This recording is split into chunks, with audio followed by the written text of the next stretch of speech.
Sergei Vassiljev, selline võrdse algusega mäng teisel poolajal pandi täna kollasärgid ikka üsna konkreetselt lukku. Jah, parem võistkond võitis.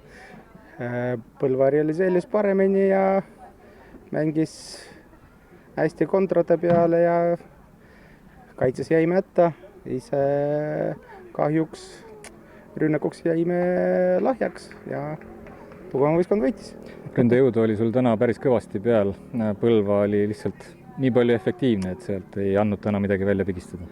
Andis ikka, aga mõnes momentis ikka täitsa joonises läksime ikka põhimõtteliselt välja ja tegelikult Põlva päris mitmes olukorras mängis päris kõrgel.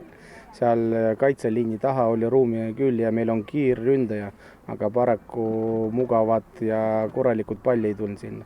Ja ma arvan, see ongi see, miks täna nii vähe lõime. Kas tänasest mängust midagi head ka on välja tuua, mis treeneri silmale pai tegi? No on ikka.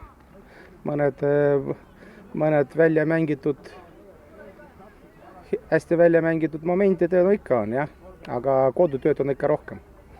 Noor ründaja Raheli Jürgenson, ta on episoodiliselt saanud sinu käel siin mänguaega, täna mängis päris palju ja oli selline üsna ärgas ja terav. Kas siin hooaja teisel poolel on loota, et ta hakkab ka natukene suuremat rolli kandma mees- või naiskonnas? Jaa, kindlasti, kui me saame teada, mis tal põlvel viga on ja kui see vigastus ei ole väga tõsine, siis on kindlasti saab rohkem mänguaega.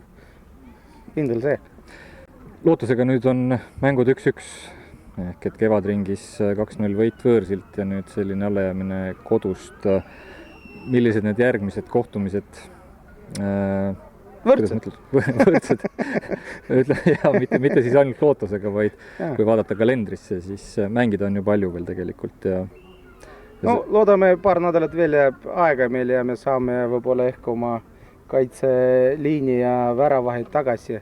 Meil on 3 väravahti, aga näed, täna selline väljaku mängija väravas ikkagi. Väljaku mängija väravas kindlasti, palju see hooaja jooksul ikka juhtub, et 3 väravas 3 tükki vigastusega välja. Ma väga loodan rohkem see hooaeg sukst asja nagu ei juhtu.